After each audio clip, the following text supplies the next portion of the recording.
Happy New Year. Happy 2026.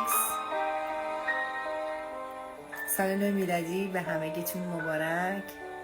فروزان عزیزم و تمام عزیزانی که جوین میشن یا بعدن این لایو رو خواهند دید.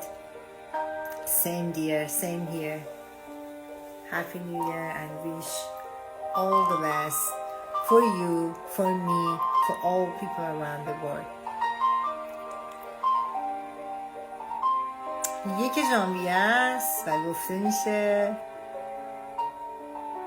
مثل هر روز دیگه که اگر ارتعاشمون رو ببریم به سمت ارتعاش مثبت، به سمت